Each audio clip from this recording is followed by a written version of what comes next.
Ada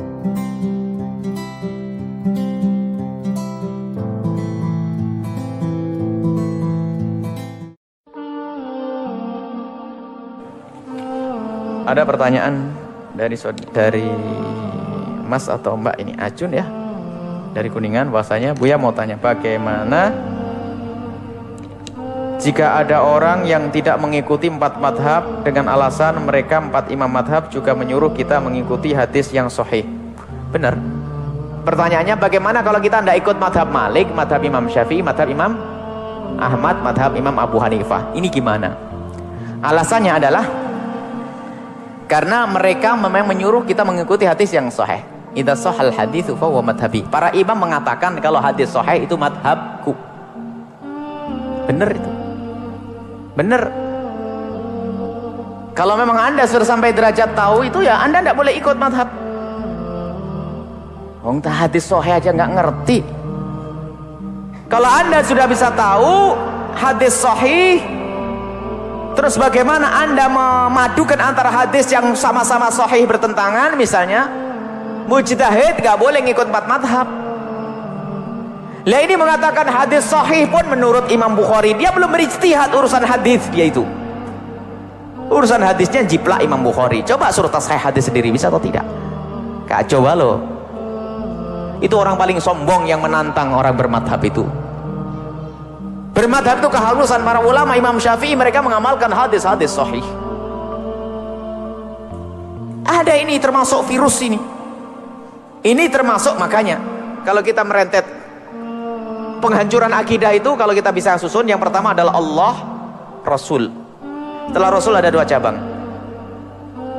Yang paling kanan adalah sahabat Nabi, yang kiri ahli bait atau dibolak-balik. Terus ke bawah lagi nanti apa? Al-Quran. Al-Quran. Setelah di bawahnya Al-Quran, ulama-ulama. Al-Quran dan hadis ya. Al-Quran, hadis. Setelah Al-Quran, hadis, ulama-ulama. Setelah ulama-ulama, pemikiran nih.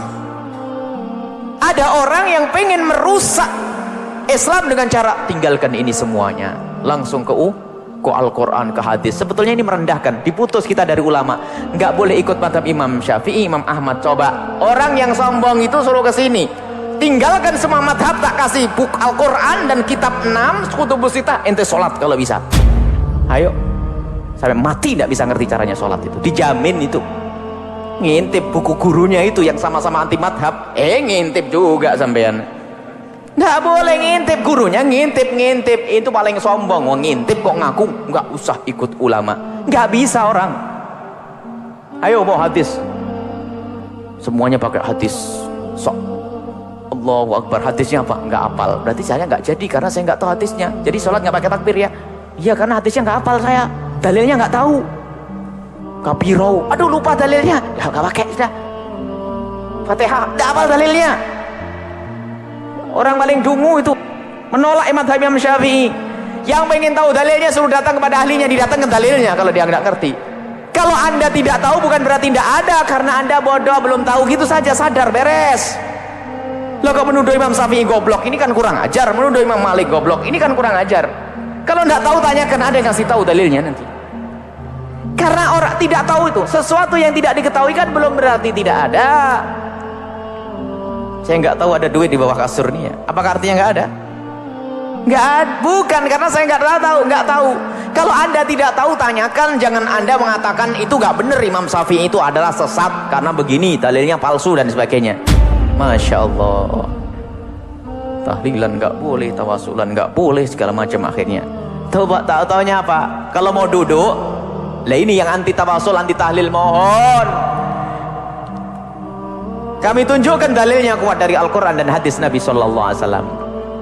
Intinya kalau ada orang ini, contoh saja, biasanya yang melarang taklid, ikut 4 madhab itu anti tawasul, anti tahlil, anti marhabanan. Duduk kita jelaskan, disaksikan oleh manusia banyak, diundang, beradu argumentasi, dalilnya mana, ayo. Yang dikasih tahu ibu-ibu yang polos-polos di kampung, bu itu bid'ah sesat masuk neraka nih. Sampai hari ini tidak pernah ada yang menegur kami nih. Kami termasuk kelas bodoh sebetulnya ya. Nggak ada yang negur, bu ya tolong itu hadisnya nggak bener dan sebagainya. Ini mana ada? Ustadz itu yang gembar-gembar di radio-radio itu. Di mimbar-mimbar yang mengatakan itu bid'ah ini, tolong ayo, ini jangan dirusak umat, jangan diputus dengan salaf. Salaf kita adalah Imam Syafi'i, Imam Ahmad bin Hanbal, Imam Malik, Imam Abu Hanifah. Itu salaf kita. Itu salaf yang sesungguhnya, karena hidupnya dia. Imam Syafi'i meninggal tahun, Imam Abu Hanifah meninggal tahun 150. Itu antara abad ke-1 sampai abad ke-2. Itu adalah imam-imam salaf, bukan orang yang hidup di akhir zaman. Salaf kita yaitu, kalau anda ngikut Imam Syafi'i, anda ikut salaf. Anda ikut Imam Ahmad, ikut salaf.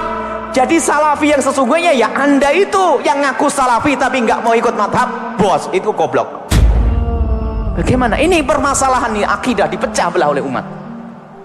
Dipecah belah umat gara-gara ini. Yang tidak ikut Imam Abu Hanifah itu adalah kedunguan. Ini yang harus dijelaskan. Karena apa? Imam Abu Hanifah orang yang disepakati kesolehannya, ilmunya. Maaf, ini adalah permasalahan yang sangat genting. Dikit-dikit, tidak boleh ikut madhab. Masya Allah. Cobalah dijelaskan. Ini adalah musibah di zaman ini. Ibu-ibu yang sudah sholatnya tentrem, ayam, ibadahnya banyak, dibilang, bu salah bu. Ya Allah, 20 tahun saya salah. Ya Allah. Mohon maaf jika ada kalimat kotor. Ini ada hawa nafsu ya. Semoga Allah mengampuni. Kalau sudah begini ada hawa nafsunya. Semoga Allah mengampuni. Dan yang anti tahlil semoga diampuni oleh Allah. Yang anti tawasul diberi hidayah oleh Allah, diberi bimbingan oleh Allah Subhanahu wa taala. Ini adalah mulai emosi itu adalah ada setan yang nunggangi. Baru banyak istighfar. Innalillahi wa inna ilaihi